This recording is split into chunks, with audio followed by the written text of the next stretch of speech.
आप सभी को मेरा नमस्कार है मेरे भाई। देखो, सबसे पहली बात है ना सर, आज की क्लास जो होने वाला है ना वो केमिस्ट्री का सेट नंबर 6 है मेरे भाई। और ये ऐसा क्लास है जिसके बारे में जितना बोल देंगे उतना कम पड़ जाएगा। ये बात तुम्हें तब पता चलेगा जब हम सवाल को आपको करवाएंगे आपके सामने। सर देखो, सबसे पहली बात तो ये है ना सर कि अब तक हमने सिर्फ और सिर्फ केमिस्ट्री में थ्योरिकल टाइप का क्वेश्चन हमने करवाया, कॉन्सेप्टुअल क्वेश्चन हमने करवाया, न्यूमेरिकल हमने ना के ही बराबर करवाया मेरे भाई। लेकिन आज की क्लास में केमिस्ट्री का एकदम लल्लन टॉप न्यूमेरिकल है मेरे भाई। सवाल को देखोगे सिस्टम खराब हो जाएगा मेरे भाई, है ना। सिस्टम खराब मतलब समझ गया ना। हाँ, एक के बार सिलेक्शन के बिना कोई नहीं इन्हें रोकेगा रे। हाँ चलो आते हैं सर हम लोग क्लास की दुनिया में। और एक बात और बता देना चाहता हूँ सर आप सभी को कि शाम 6 बजे महामैराथन चल रही है सर।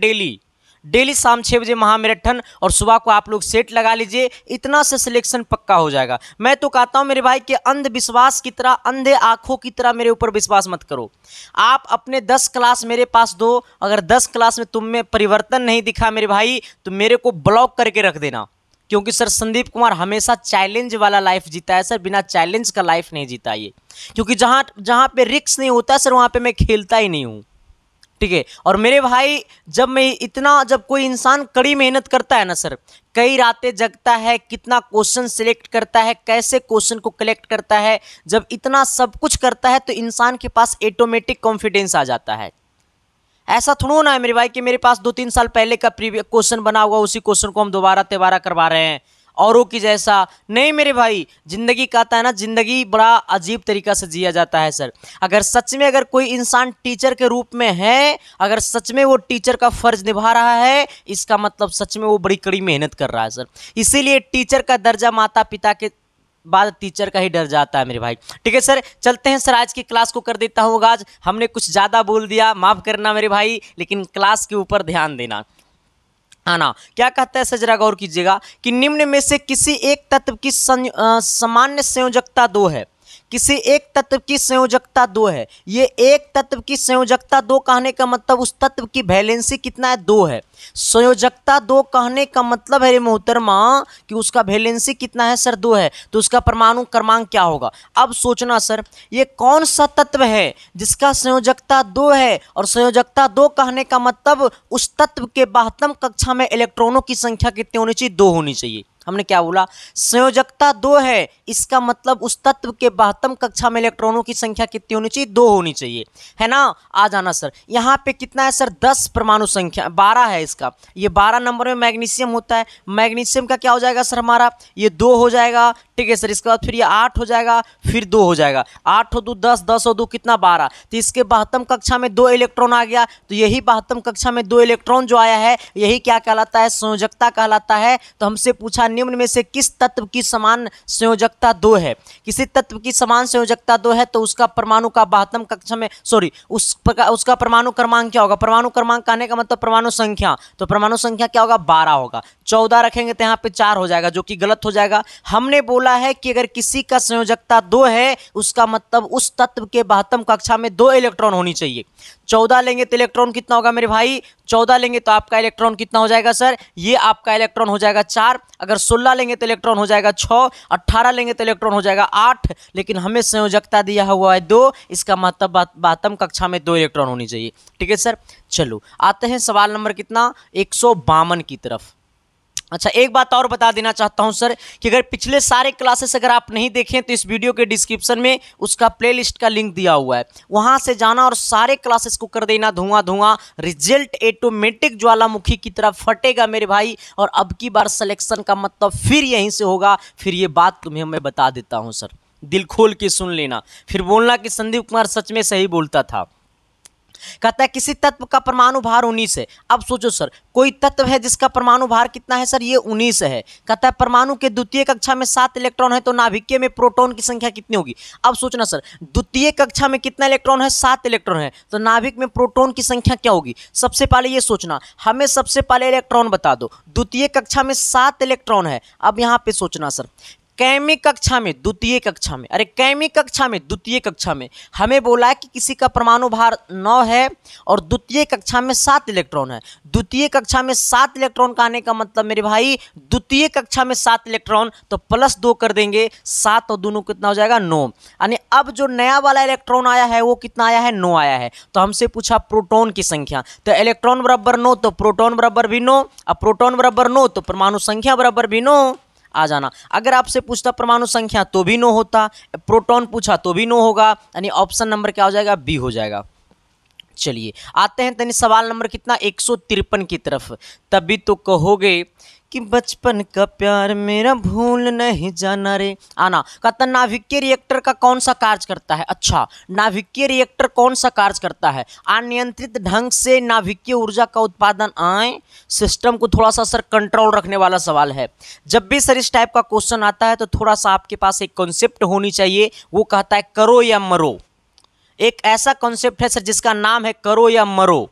ये सब सवाल मेरे भाई एकदम कॉन्सेप्टुअल है, और वैसे वैसे जब सवाल आपके सामने आता है तो करो या मरो वाला रिस्क खेलना।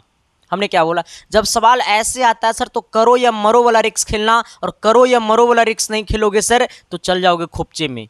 सिंपल फंडा, सिंपल रूल मेरे भाई, क्योंकि मुझे पता है सर कि सिंपल क्वालिफाई करने के लिए नहीं सर, सिलेक्शन अगर पाना है सच में तो सच्चे दिल से पढ़ना होगा सर। और आपके पास टाइम ना के बराबर है तो नंबर ऑफ क्वेश्चन आपको ज़्यादा करना होगा मेरे भाई। क्योंकि सर देखो, हमेशा ज़िंदगी में अगर कुछ करना चाहते हो सर तो सब कुछ खोना पड़ेगा। ये बात मुझे पता है और ये बात आपको भी पता है और ये बात पूरी दुनिया को भी पता है सर। ठीक है, आ जाना। हमसे पूछा नाभिकीय रिएक्टर कौन सा कार्य करता है, अनियंत्रित ढंग से ऊर्जा का उत्पादन करता है। गलत बात है सर। नियंत्रित ढंग से नाभिकीय ऊर्जा का उत्पादन करता है। गलत बात है सर। परमाणु बम विस्फोटक में सहायता करता है। हाँ, परमाणु बम विस्फोटक में सहायता करता है, ये भी गलत बात। यहाँ पे सही बात होगा जो हमारा सर नियंत्रित ढंग से नाभिकीय ऊर्जा का उत्पादन करता है। हाँ, नाभिकीय रिएक्टर कौन सा कार्य करता है, नियंत्रित ढंग से ऊर्जा का उत्पादन करता है। हमने क्या बोला, नाभिकीय रिएक्टर कौन सा कार्य करता है, नियंत्रित ढंग से ऊर्जा का उत्पादन करता है। नाभिकीय रिएक्टर कौन सा कार्य करता है, नियंत्रित ढंग से ऊर्जा का उत्पादन करता है। बस इतना पढ़ लेना, काम हो जाएगा सर। आइए कहते हैं सवाल नंबर कितना 154 की तरफ। क्वेश्चन कुछ इस प्रकार से लिखा हुआ है सर, H11 प्लस है सर, ये भाई ये N है, ये n है, 0 है, ये 1 है। ठीक है सर, आ जाना। हमसे पूछा बनाता है क्या। सबसे पहले ये सोचना सर, जब ऐसे टाइप का क्वेश्चन आ जाए ना तो यहाँ पे है देखो, प्रोटियम है, ट्राइटियम है, ड्यूट्रियम है, या इनमें से कोई नहीं। सवाल हमें कुछ इस टाइप का दिया हुआ और इसका ऑप्शन कुछ इस प्रकार से दिया हुआ है, तो सिस्टम तो खराब हो ही जाएगा सवाल को देखने के बाद। जब आपको मुलाकात हो गया संदीप कुमार से सर तो सिर्फ सिलेक्शन ही नहीं सर, वो दुनिया का हर सीख मिलेगा तुम्हें, जहाँ तुम्हारी मुसीबत से तुम्हें झेलना ना पड़े। ठीक है सर, आ जाना। जब क्वेश्चन ऐसे देखने को मिले ना सर तो हमें सबसे पहले ये बताना है कि परमाणु भार में जोड़ने पे, इसमें कुछ नहीं करना, इसका परमाणु भार जोड़ देना। जब सवाल ऐसा दिखे सर तो इसमें कुछ नहीं करना, इसका परमाणु भार जोड़ने पर आ जाना। जब इसका परमाणु भार जोड़ेंगे सर तो नया परमाणु भार क्या होगा, जब इसका परमाणु भार जोड़ेंगे तो नया वाला परमाणु भार क्या हो जाएगा सर, आ जाना। देखो सर ऐसे सोचना, ये ऊपर वाले को परमाणु भार कहते हैं, ऊपर वाले को परमाणु भार कहते हैं, नीचे वाले को परमाणु संख्या कहते हैं, नीचे वाले को परमाणु संख्या कहते हैं। तो ऊपर में 1 और 1 कितना हो गया सर, तो 2 हो गया परमाणु भार। अब परमाणु संख्या कितना हो जाएगा, तो परमाणु संख्या हो जाएगा मेरे भाई, परमाणु संख्या हो जाएगा 1 और प्लस 0 तो कितना, अरे यहाँ पे 1 और यहाँ पे 0 तो कितना हो गया, 1 हो गया सर। यानी हमारा परमाणु भार 2 हो गया, परमाणु संख्या 1 हो गया। अब सोचना मेरे भाई कि अब ये क्या हुआ, ड्यूटेरियम हुआ या नहीं हुआ, मतलब परमाणु भार में कितना का अंतर हो गया, 2 का अंतर हो गया। अब इसमें क्या करना है, अब जो नया वाला एलिमेंट बनेगा उसका, मान लो कोई नया वाला एलिमेंट जो बना हाइड्रोजन है, अब इसका परमाणु संख्या 1 होगा, परमाणु भार 2 होगा, इस प्रकार से बनेगा। जब इस प्रकार से बनेगा सर तो इसको हम लोग बोलेंगे ड्यूटेरियम बोलेंगे। क्यों ड्यूटेरियम बोलेंगे, क्योंकि यहाँ पे कितना आया है, 2 आया है मेरे भाई। ठीक है, सवाल समझ में आया कि नहीं आया, बस कुछ नहीं करना है, सबसे पहले परमाणु भार को जोड़ना है। तो यहाँ पे परमाणु भार जो भी दिया रहेगा उसको इससे जोड़ देना है, लिख देना है। फिर जो यहाँ पे परमाणु संख्या रहेगा, यहाँ पे जो परमाणु संख्या है उसको जोड़ देना है, और वो दोनों को जोड़ने के बाद एक नया एलिमेंट बनाना है, जिस एलिमेंट में हमें परमाणु संख्या और परमाणु भार को दर्शा देना है। ये जितना गुना रहेगा सर यहाँ पे वही होगा, ये हमारा क्या होगा, ड्यूटेरियम होगा। क्या होगा मेरे भाई, ड्यूटेरियम होगा। ठीक है, चलिए आते हैं तेनी सवाल नंबर 154 की तरफ। 154 नंबर सवाल 155 की तरफ। 155 नंबर सवाल क्या कहता है सर, जरा गौर कीजिएगा। और चैनल पे जो भी लोग पहली बार आए हो मेरे भाई, तो शिद्दत से, प्यार से, मोहब्बत से चैनल को सब्सक्राइब कर देना। ये एसके साइंस क्लासेस परिवार को बहुत जल्द अब 1 लाख का परिवार देखना है मेरे भाई, क्योंकि सर ये तेरी आंखों में मेरा चेहरा दिखने लगा, यही वाला बात हो गया सर। ठीक है, आ जाना। एक और ज़रूरी बात है मेरे भाई कि बहुत सारे बच्चे को डाउट है सर कि एग्ज़ाम को लेकर के सर डेट बढ़ेगा या नहीं बढ़ेगा।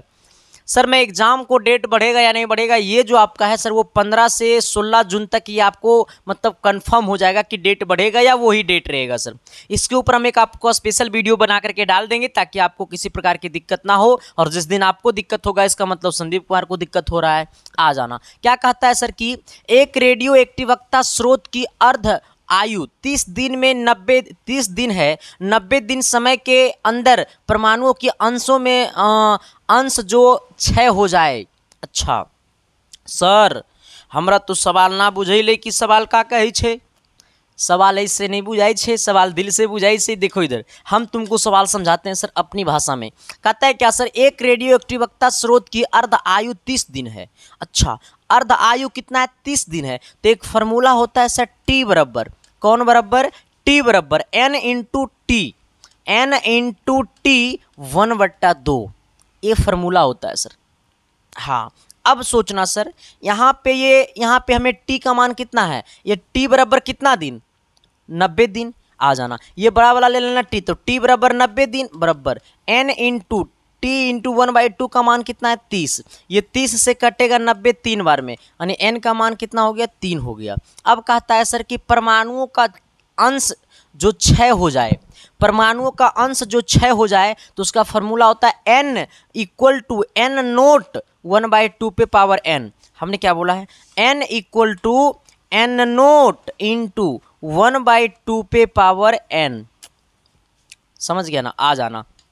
अब तनी आइएगा सर, ये n का मान क्या है सर, तो n का मान हमको निकालना है। n नोट का मान क्या है मेरे भाई, तो n नोट के जगह 100 रखना और 1/2 पे पावर कितना है n है, इसका मतलब 1/2 पे पावर n के जगह कुछ नहीं लेना सर। हमसे बोला है क्या, यहाँ पे n का मान 3 दिया हुआ तो इसको 3 रख देंगे, यानी ये हो जाएगा कितना 100 गुने 1/8 और इसको काटेंगे सर तो कितना 12 पॉइंट समथिंग आएगा। ठीक है 12 पॉइंट कितना आएगा सर, ये 12 पॉइंट आपको 6 हो जाएगा। अब सोचना सर, ये हमें आ गया 12 पॉइंट कितना 6 आ गया। हमसे पूछा है क्या सर कि परमाणुओं के अंश जो क्षय हो जाए, तो परमाणुओं के अंश जो क्षय हो जाए तो ये 12.6 आया है, तो 100 में से 12.6 को माइनस कर देंगे सर, तो ये कितना बच जाएगा सर, तो ये आपको बच जाएगा 87 पॉइंट समथिंग बच जाएगा, ही ना बचेगा रे, कितना बचेगा 87 पॉइंट समथिंग, यानी 87.4 बचेगा, लेकिन यहाँ पे 87.5 है, तो वही मार देना ऑप्शन नंबर ए। चलो आ जाना। अगला क्या कहता है सर, जरा गौर कीजिएगा। 156 नंबर सवाल, 156 नंबर क्वेश्चन कहता है क्या, जरा गौर कीजिएगा कि सहसंयोजक यौगिक बहुत अधिक विलेय होते हैं, क्यों। सहसंयोजक यौगिक बहुत अधिक विलेय होते हैं, क्यों। सहसंयोजक यौगिक बहुत अधिक विलेय होते हैं, क्यों। क्योंकि जल में, अच्छा बहुत अधिक विलेय होते हैं किसमें, तो अब जल में होते हैं, गलत बात। कार्बनिक विलायकों में होते हैं, सही बात। सहसंयोजक यौगिक बहुत अधिक विलेय होते हैं किसमें, कार्बनिक विलायकों में। ठीक है सर, सहसंयोजक यौगिक बहुत अधिक विलेय होते हैं किसमें, तो कार्बनिक विलायकों में। ठीक है सर, ऑप्शन नंबर आपका क्या हो जाएगा, तो बी हो जाएगा। अगला कहता है सर 157 नंबर क्वेश्चन क्या, कि उपसहसंयोजकता में होता है क्या।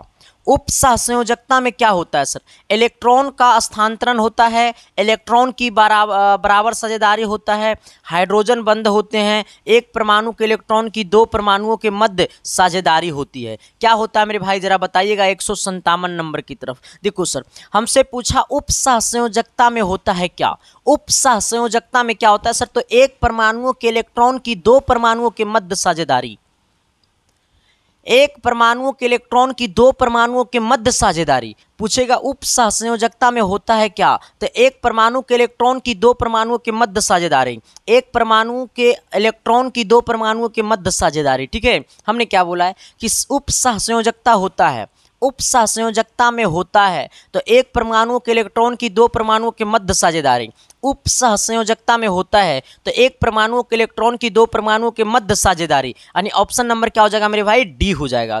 ठीक है सर। अब एक बात आपको मैं बता देना चाहता हूं सर कि सच में सिलेक्शन पाना है तो सच्चे दिल से पढ़ना होगा। कम टाइम में सिलेक्शन पाना है क्योंकि आपके पास टाइम ना के बराबर है, कम टाइम में सिलेक्शन पाना है तो कम टाइम में बेहतर बेहतर क्वेश्चन पढ़ना होगा। और बेहतर बेहतर क्वेश्चन तो सिर्फ आपको यहीं से मिलेगा, ये बात तुम्हें भी पता है, ये बात हमको भी पता है, ये बात आपका कमेंट भी बोलता है मेरे भाई। ठीक है सर। क्योंकि देखो मैं वही बोलता हूँ जो बच्चा का दिल बोलता है। मैं हमेशा से इस बात को सर बड़ा मतलब पता नहीं मैं ऐसा मतलब मेरे अंदर बहुत पहले से ये बात है कि बच्चा जो चाहता है, बच्चे के सिलेक्शन के लिए जो चाहिए और बच्चा का दिल जो चाहता है वो हर चीज़ हम देंगे। क्योंकि सर मेरे अंदर एक अलग का मतलब जो होता है ना सर, मुझे लगता है कि जिस दिन बच्चा का सिलेक्शन होगा उसी दिन मेरा सिलेक्शन होगा। क्योंकि जब बच्चा का सिलेक्शन होगा बेस्ट में तभी हमारा बेस्ट टीचर में सिलेक्शन होगा सर। क्योंकि is a directly proportional to a student as a teacher. हाँ, teacher is the directly proportional to a student, student के डायरेक्टली प्रोपोर्शनल टीचर होता है सर। टीचर का अगर प्रमोशन हो रहा है इसका मतलब बच्चा में प्रमोशन होनी चाहिए, अगर बच्चा में डिमोशन हो रहा है इसका मतलब टीचर का मार्केट खराब हो रहा है, अगर टीचर का मार्केट बढ़िया हो रहा है इसका मतलब बच्चा का रिजल्ट अच्छा हो रहा है। क्या हमने सही बोला ना? तो teacher is a directly proportional to student, एक बार कमेंट कर देना मेरे भाई, आ जाना सर। तो इसी को तो और बेहतरीन बनाना है सर, इसीलिए हम आपके लिए लेकर के आए सर, पता है क्या, सेलेक्टेड 1200 गेस क्वेश्चन। ये सिलेक्टेड 1200 गेस क्वेश्चन वैसे क्वेश्चन है सर जो हमने 12 रातें से ज़्यादा जगह है तब जाकर के 1200 सिलेक्टेड गेस क्वेश्चन हमने किया है। और इसमें सर ये जब इस गेस क्वेश्चन को पढ़ोगे ना सर तो तुम्हें क्वेश्चन नहीं दिखेगा मेरे भाई, इस गेस क्वेश्चन को जब पढ़ोगे सर तो क्वेश्चन में तुम्हें सिलेक्शन का चेहरा दिखेगा। ये बात मैं नहीं बोलता हूँ सर, ये बच्चे का कॉमेंट होता है सर, जा करके अभी भी देख लेना। लोग बोलते हैं सर कि सर जब आपका गेस पढ़ता हूं ना तो गेस में क्वेश्चन नहीं दिखता है, उस क्वेश्चन में सिलेक्शन का चेहरा दिखता है। तो बस मैं आपसे इतना ही कहना चाहूंगा सर कि लगभग ये गेस क्वेश्चन लगभग 3500 से अधिक बच्चे ने इस गेस क्वेश्चन को बाय किया है, खरीदा है, तो इतना ज़्यादा विश्वास किया है मेरे ऊपर सर, यही मेरे लिए बहुत बड़ी बात है। तो बस आपका प्यार मिलते रहेगा सर। तो बस संदीप कुमार कभी किसी के सामने झुका नहीं है और ना तो कभी झुकेगा। देखा है, थोड़ा सा तो अब हो गया ताल का, थोड़ा सा अब ऑल बॉल फुटबॉल होने लगा है लोग।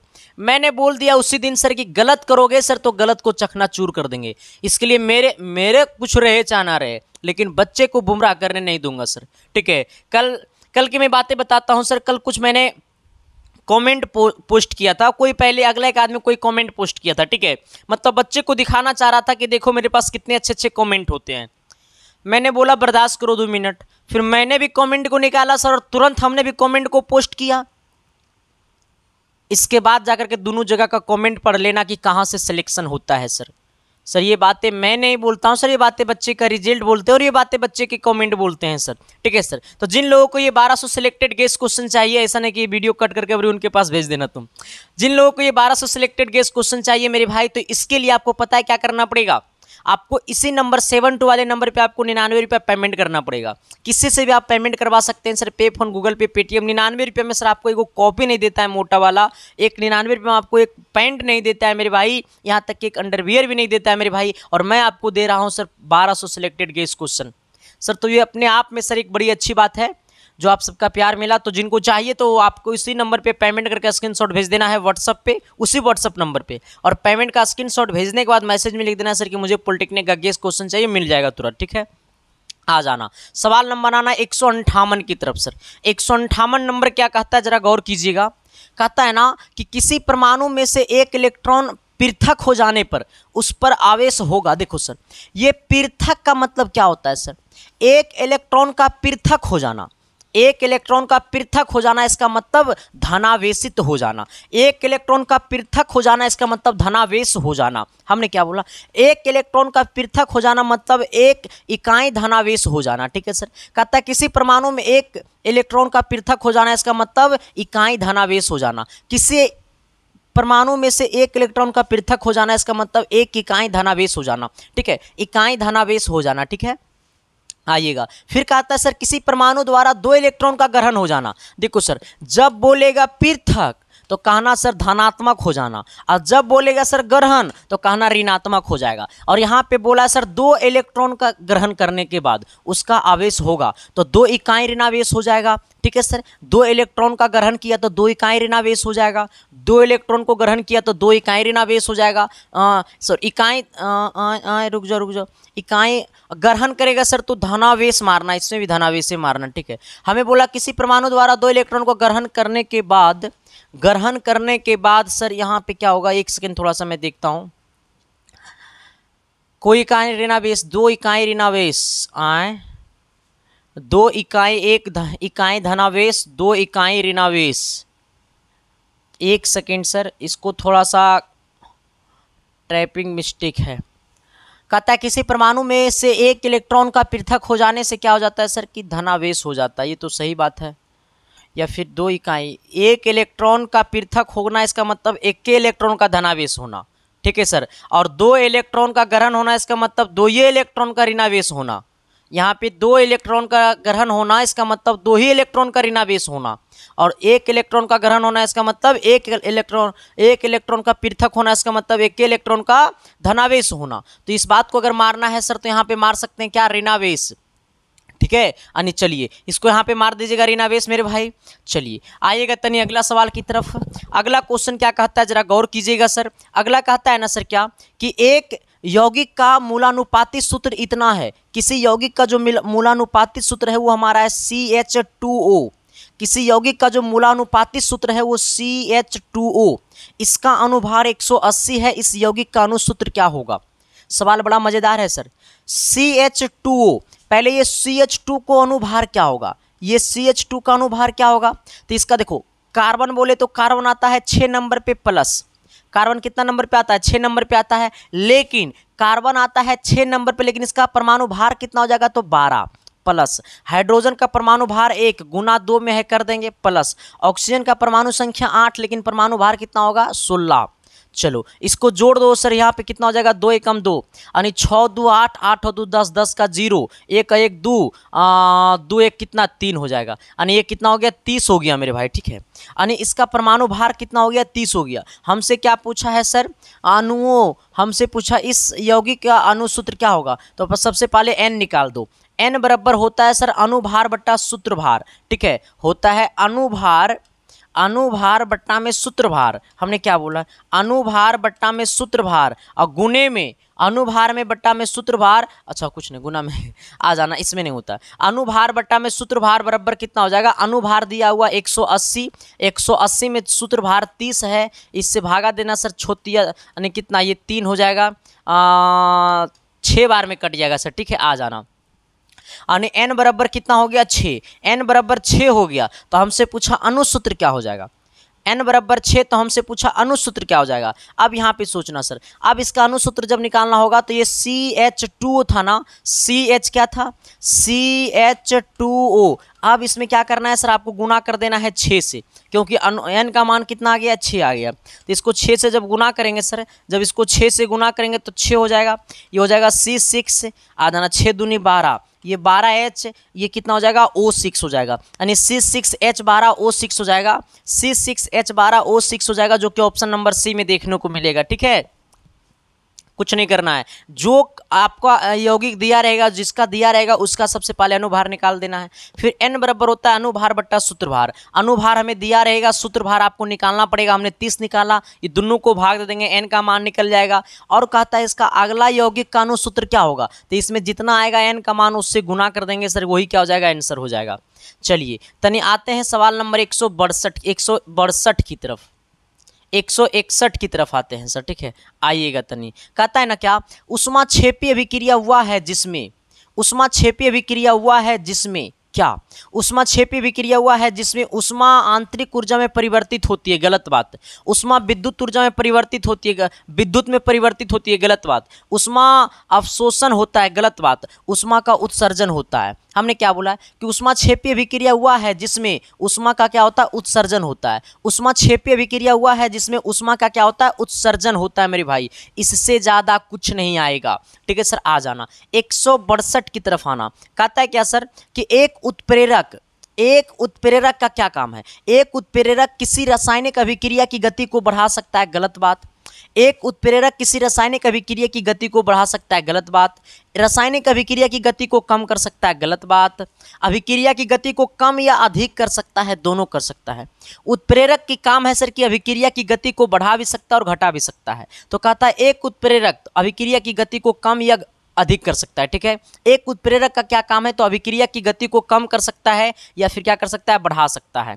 163 नंबर की तरफ आना मेरे भाई। कहता है क्या कि निम्न में से किस प्रक्रम में प्लेटिनम का उपयोग उत्प्रेरक के रूप में होता है। हमें बोला है किस प्रक्रम में, ये कौन सा प्रक्रम है जिसमें प्लेटिनम का उपयोग उत्प्रेरक के रूप में होता है। प्लेटिनम का उपयोग, ये प्लेटिनम का उपयोग जो है सर, ये प्लेटिनम का उपयोग करना है सर उत्प्रेरक के रूप में। उत्प्रेरक के रूप में प्लेटिनम का उपयोग उत्प्रेरक के रूप में किस में होता है सर, प्लेटिनम का उपयोग उत्प्रेरक के रूप में तो ये होता है सर अमोनिया के ऑक्सीजन द्वारा नाइट्रिक अम्ल बनाने में। हमने क्या बोला है, प्लेटिनम का उपयोग उत्प्रेरक के रूप में तो एमोनिया के ऑक्सीजन द्वारा नाइट्रिक अम्ल बनाने में, अमोनिया के ऑक्सीकरण द्वारा नाइट्रिक अम्ल बनाने में, अमोनिया के ऑक्सीकरण द्वारा नाइट्रिक अम्ल बनाने में, जो कि ऑप्शन नंबर आपका क्या होगा, ए होगा। अगला कहता है 164 नंबर, क्या मेरे भाई जरा गौर करना। देखो सर, अब आपके पास टाइम ना के बराबर है तो कम टाइम में हम ज़्यादा नंबर ऑफ क्वेश्चन कराएंगे, और ये बात आपको पता है कि ये सेट प्रैक्टिस है। तो सेट प्रैक्टिस में सिर्फ लोग ए भी टिक कराते हैं, लेकिन हम ए भी टिक ना करा करके सर आपको सोल्यूशन करवा रहे हैं अपने आप में। सर मेरे भाई ये बड़ी बात है, और आपका काम है कि सही चीज़ों को सही जगह पहुंचाना है। जब सही चीज़ों को सही जगह नहीं पहुंचाओगे मेरे भाई तो सही चीज़ पढ़ाना लोग छोड़ देंगे सर, ठीक है। तो बस आपका प्यार चाहिए सर, सपोर्ट चाहिए मेरे भाई, जो आपके ऊपर आपसे मिलता है मुझे। कहता है अभिक्रिया की वेग में कमी लाने वाले पदार्थ को कहते हैं क्या। देखो सर, वो कौन सी पदार्थ है जो अभिक्रिया की वेग में क्या करता है, कमी लाता है। अभिक्रिया के वेग में क्या करना, कमी लाने वाला पदार्थ का नाम क्या है। अभिक्रिया के वेग में कमी लाने वाले पदार्थ का क्या नाम है। अभिक्रिया के वेग में कमी लाने वाले पदार्थ का क्या नाम है। अभिक्रिया के वेग में कमी लाने वाले पदार्थ का क्या नाम है। स्वयं उत्प्रेरक, गलत बात है। ऋणात्मक उत्प्रेरक, गलत बात है। धनात्मक उत्प्रेरक बोले तो ऑप्शन नंबर क्या कुछ लिखा गया मेरे भाई। कहता है अभिक्रिया की वेग में कमी लाने वाले पदार्थ को क्या कहते हैं। देखो सर, कमी लाने वाले पदार्थ को कहते हैं ऋणात्मक उत्प्रेरक, ठीक है सर। लेकिन यहाँ पे ऑप्शन गलत है, ठीक है, ये ऑप्शन नंबर बी गलत हो गया यहाँ पे। इसको सर आप यहाँ से ऐसे कर सकते हैं, इसको बी करिए, इसको सी करिए, ठीक है। तो कहता है सर कि ऋणात्मक उत्प्रेरक, अभिक्रिया के वेग में कमी लाने वाले पदार्थ को कहते हैं ऋणात्मक उत्प्रेरक। अभिक्रिया के वेग में कमी लाने वाले पदार्थ को कहते हैं ऋणात्मक उत्प्रेरक। लाएगा कमी कहेंगे ऋणात्मक, लाएगा कमी कहेंगे ऋणात्मक। सिंपल फंडा, सिंपल रूल, काहे केवल झोल रहे। आ जाओ, अगला कहता है सर कि एक गति के क्लोराइड में धातु और क्लोरीन का अनुपात इतना है। हमें बोला है कि एक धातु और क्लोराइड में, एक धातु के क्लोराइड में धातु और क्लोरीन का अनुपात 1:2 है, तो धातु का अतुल्यांकी भार क्या होगा। कि तेरी आंखों में ना तो सोता हूँ। आओ, सवाल को थोड़ा सा, तुल्यांकी भार कितने लोगों को निकालने आता है।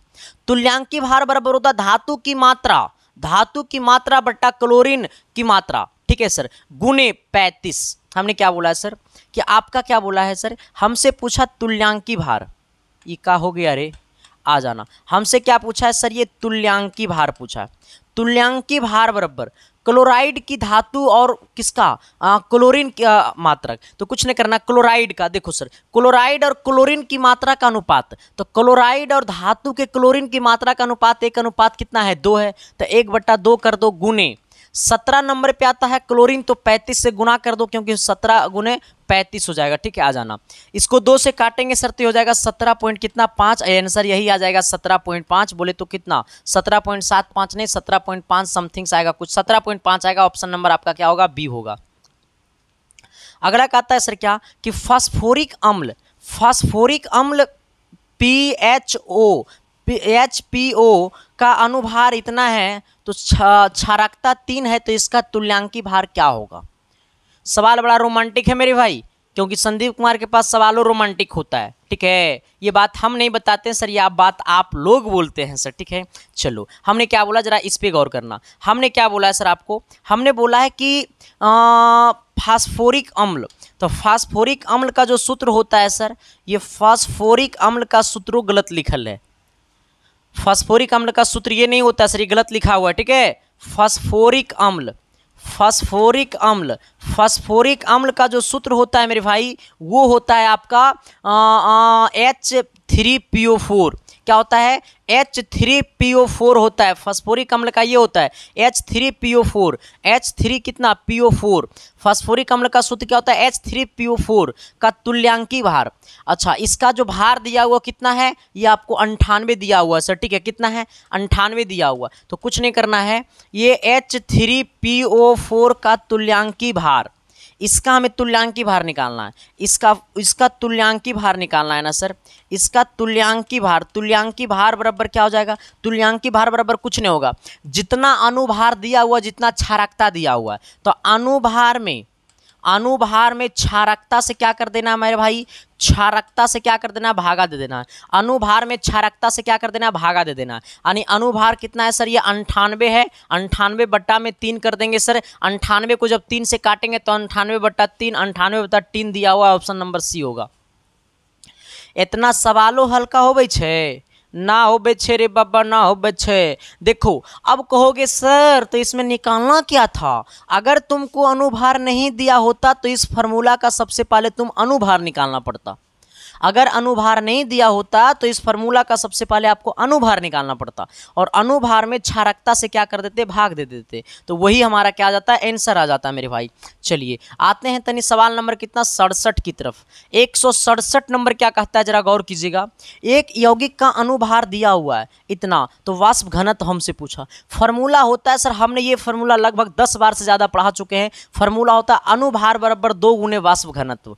ये फार्मूला मेरे भाई हमने बहुत बार पढ़ा चुका है। अनुभार बराबर होता है 2 गुने वाष्प घनत्व। हमने क्या बोला? 2 गुने वाष्प घनत्व। हमने क्या बोला? अनुभार बराबर होता है 2 गुने वाष्प घनत्व। ये हम फार्मूला लगभग 10 बार से ज़्यादा पढ़ा चुके हैं। अनुभार 98 है, ये 2 गुना में नीचे आएगा, भागा में 2, अब बराबर क्या हो जाएगा? वाष्प घनत्व। क्या हो जाएगा मेरे भाई? वाष्प घनत्व। ठीक है, आ जाना। इसको काटेंगे सर तो ये 49 बार में कटेगा, और यही 49 हमारा क्या हो जाएगा मेरे भाई? आंसर हो जाएगा।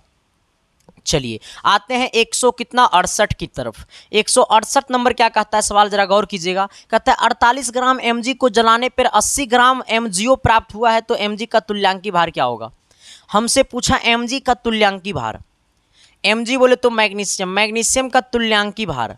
हमसे पूछा सर मैग्नीशियम का तुल्यांकी भार, तो मैग्नीशियम का तुल्यांकी भार बराबर होता है कितना ग्राम में? तो 48 ग्राम मैग्नीशियम को जलाने पर 80 ग्राम MgO प्राप्त होता है।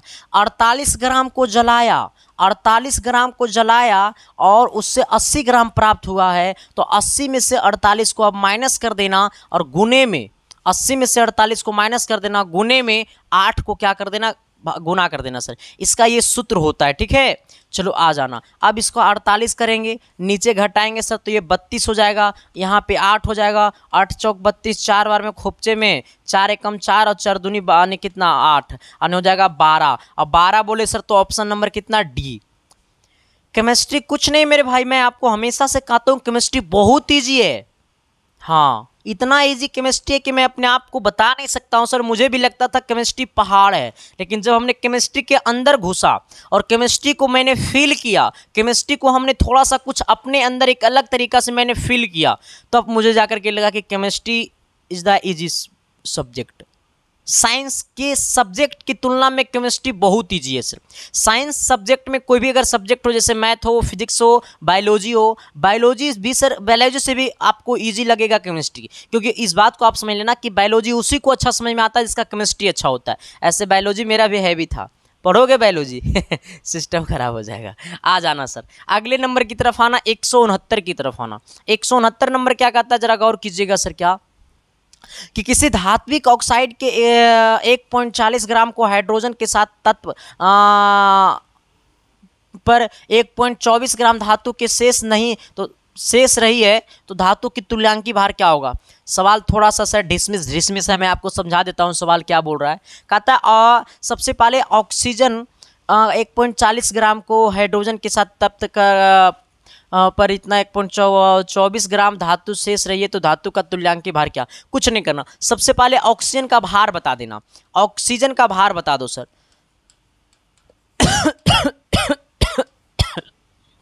कोई गाली दे रहा है जी? ऑक्सीजन का भार, ऑक्सीजन का भार बराबर ऑक्सीजन का भार बराबर क्या करना है, 1 पॉइंट हमें 40 दिया हुआ, 1.40 प्लस इसको जोड़ दो, 1 पॉइंट कितना 24, इसको जोड़ देंगे सर तब हमारा जो प्राप्त होगा, सॉरी इसको माइनस कर दो मेरे भाई, तुल्यांकी भार निकालना है, इसको माइनस कर दो, 1 पॉइंट कितना 24, जब इसको माइनस करोगे ना सर तो 0 पॉइंट कितना आएगा 16 आएगा, ठीक है, कितना आएगा 0.16 आएगा, कितना आएगा 0.16 आएगा, ठीक है सर आ जाना। अब क्या करना है मेरे भाई, हमसे क्या पूछा है, हमसे पूछा धातु का तुल्यांकी भार, हमसे पूछा है धातु का तुल्यांकी भार, धातु का तुल्यांकी भार, धातु का तुल्यांकी भार बराबर कुछ नहीं करना है, सबसे पहले कितना में परिवर्तन हुआ तो 1.24 में, 1.24 में कितना होकर के आ गया तो 1 पॉइंट कितना 0 पॉइंट कितना 16, 0.16, अब 0.16 गुने क्या कर देंगे तो गुने में 8 कर देंगे, क्योंकि हमने आपको हमेशा से बोला कि जब धातु का तुल्यांकी भार निकालना होगा तो 8 से गुना कर देना। ये पॉइंट से पॉइंट गला खोपचे में सर, ये 16 से 24 को काट देना, जब 16 को 24 से 16 को 8 से काटो 16 को 2 बार में कटेगा, ये 2 से काटो ना इसको सर तो ये 62 बार में कटेगा सर, यानी कहने का सेंस है कि हमारा जो आंसर आ गया वो कितना आ गया 62 आ गया। अब 62 बोले तो ऑप्शन नंबर आपको दिखाई देगा बी में। अगला कहता है 170 नंबर सवाल, क्या मेरे भाई जरा गौर करना कि समान ताप एवं दाब पर गैसों का समान आयतन क्या होगा, समान ताप एवं दाब पर गैसों का समान आयतन क्या होगा, समान ताप एवं दाब पर गैसों का समान आयतन क्या होगा, परमाणुओं की संख्या में समान होती है, गलत बात मेरे भाई, परमाणुओं के भार में एक समान होती है, गलत बात मेरे भाई, परमाणुओं तथा अणुओं की संख्याओं का एक समान होती है, गलत बात मेरे भाई, अणुओं की संख्या समान होती है। हमसे पूछा है सर क्या कि समान ताप एवं दाब पर गैसों का समान आयतन, तो अणुओं की संख्या क्या होती है सर समान होती है, जो कि ऑप्शन नंबर तुम्हें डी में देखने को मिलेगा। अगला आना सर, अगला क्या कहता है कि ब्रांस्टेड लॉरी, ब्रांस्टेड लॉरी संकल्पन संकल्पन के अनुसार एक क्षार हुआ पदार्थ है जो क्रिया करता है, आए ब्रॉन्स्टेड लॉरी, बस इतना समझ लेना सर, मैं इसके बारे में बता देता हूं आपको, बाकी वाला आगे वाला लग रहा है अशुद्ध लिखा हुआ है, इसको मैं शुद्ध कर देता हूं। ब्रॉन्स्टेड लॉरी जैसी बोलेगा सर, ब्रॉन्स्टेड लॉरी जैसी बोलेगा ब्रॉन्स्टेड लॉरी तो कुछ नहीं करना सर, ब्रॉन्स्टेड लॉरी का रूल होता है सर क्या कि एक प्रोटॉन ग्राही की तरह, ठीक है ना, किसकी तरह, एक प्रोटॉन ग्राही की तरह, यानी ऑप्शन नंबर क्या हो जाएगा बी हो जाएगा। हमसे पूरा पूछा ब्रॉन्स्टेड लॉरी संकल्पन के अनुसार एक क्षारक हुआ पदार्थ होता है जो क्रिया करता है किसके साथ, तो एक प्रोटॉन ग्राही के साथ, किसके साथ, एक प्रोटॉन ग्राही के साथ, ठीक है आइएगा। अगला कहता है मेरे भाई कि आवर्त वर्गीकरण में तत्वों को व्यवस्थित किया जाता है, आवर्त वर्गीकरण में तत्वों को व्यवस्थित किया जाता है कैसे, आवर्त वर्गीकरण में तत्वों को व्यवस्थित किया जाता है उनके परमाणु क्रमांक के अनुसार, ठीक है सर, ये किसके, आधुनिक आवर्त सारणी में तत्वों को सजाया गया है परमाणु संख्या के अनुसार, लेकिन मेंडलीफ की आवर्त सारणी में, मेंडलीफ की आवर्त सारणी में तत्वों को सजाया गया है द्रव्यमान संख्या पे, किस पे मेरे भाई, द्रव्यमान संख्या पे। अगर आपसे पूछता कि मेंडलीफ की आवर्त सारणी में तत्वों को सजाया गया किस पे, तो द्रव्यमान संख्या पे। अगला आना कहता है एल्यूमिनियम वह आयन है उनकी प्राकृतिक अवस्था में पाए जाने वाले, कहता है एल्यूमिनियम एवं आयरन अपनी प्राकृतिक अवस्था में नहीं पाए जाते हैं क्योंकि, एल्यूमिनियम एवं आयरन जो होता है सर वो अपनी प्राकृतिक अवस्था में नहीं पाए जाते हैं क्योंकि, एल्यूमिनियम और आयरन अपने प्राकृतिक अवस्था में नहीं पाए जाते हैं क्योंकि अधिक मात्रा में होते हैं, गलत बात, कम मात्रा में होते हैं सर, क्रियाशील होते हैं, गलत बात, क्रिस्टलीय रूप में होते हैं, गलत बात, या बहुत ही क्रियाशील होते हैं। हाँ, एल्युमिनियम और आयरन अपनी प्राकृतिक अवस्था में नहीं पाए जाते हैं क्योंकि सर ये बहुत ही मतलब क्रियाशील होते हैं, ठीक है। कहता है क्या सर कि जल आयनिक लवणों का अच्छा विलायक है, जल जो है सर वो आयनिक लवणों का अच्छा विलायक है क्योंकि, जल आयनिक लवणों का अच्छा विलायक है क्योंकि यह रंगहीन होता है, गलत बात, इसका क्वथनांक उच्च होता है, गलत बात, इसका द्विध्रुवक आघूर्ण होता है, सही बात, उच्च होता है, इसका द्विध्रुवक आघूर्ण उच्च होता है, ऑप्शन नंबर आपका सी हो जाएगा, ठीक है। आइएगा अगला सवाल की 175 नंबर की तरफ आइएगा मेरे भाई। कहता है कठोर जल का प्रयोग किया जाता है कहाँ, कृषि में, कपड़े धोने में, स्नान करने में, या फिर बॉयलर में, किस में किया जाता है आप जरा बता दीजिएगा सर। आज तक का क्लास इतना ही रहेगा, लेकिन ये बताना कि ये क्लास आपको कैसा लगा। 175 नंबर का सही और सटीक कमेंट कर देना सर, सही करोगे ना सर पक्का साली से शादी करा देगा। चलो मेरे भाई खुश हो जाना चाहिए, ठीक है। चलो आज तक का क्लास इतना ही रहेगा, मिलते हैं शाम को 6 बजे धुआं करने के लिए, दुश्मन को छक्का छोड़ाने के लिए। सर किसी आदमी को लग रहा था ना मेरे भाई कि यूट्यूब पे सिर्फ हम ही शेर हैं, शेर वो होता है जो रिजल्ट पे चर्चा करता है, नंबर 1 बोलने से नहीं होता है सर, नंबर 1 रिजल्ट देने से होता है। 2 दिन से हवा खराब कर दिए हैं। मैंने बोला सर कि मैं आपकी बुराई नहीं करूंगा सर, बस आपके अंदर अच्छाई पढ़ाने की चीज़ होनी चाहिए। फालतू की चीज़ों पढ़ाते रहते हैं। अरे जिनको बढ़िया से पढ़ने नहीं आता है सर, जिनको ये नहीं पता है न्यूटन क्या होता है, वो पढ़ा रहे, गलत बात है ना मेरे भाई। नहीं बर्दाश्त होगा, काहे से होगा जी, नहीं होगा सर, ये सब नहीं चलेगा। ठीक है, चलेगा तभी जब सिलेक्शन की चेहरा होगा। ठीक है सर, बाकी मैं तो सर किसी की बुराई नहीं करता हूँ, माफ़ करना मेरे भाई अगर ज़्यादा मैंने बोल दिया तो। बाकी मिलते हैं आप सबके बीच अगली क्लासेस में, क्योंकि सर देखो हम नहीं चाहते किसी के ऊपर टिप्पणी करें, लेकिन कल किसी ने मेरे ऊपर टिप्पणी किया, तो जिस दिन मेरे ऊपर टिप्पणी करोगे सर, जब सही चीज़ों के ऊपर टिप्पणी करोगे सर, तो गलत को दबानू देंगे जी। ये मेरे ऊपर, मेरे अंदर क्षमता है मेरे भाई। ठीक है, और ये क्षमता आप सबसे मिला, बस ऐसा ही प्यार देते रहना, फिर सही चीज़ों को सही जगह पहुंचाना, ये आपका काम है और मेरा दायित्व है कि आपको सिलेक्शन दिलाना है। बस आप हमें प्यार दीजिए, हम आपका सिलेक्शन देंगे, ये मेरा वादा है मेरे भाई। बाकी थैंक यू, लव यू।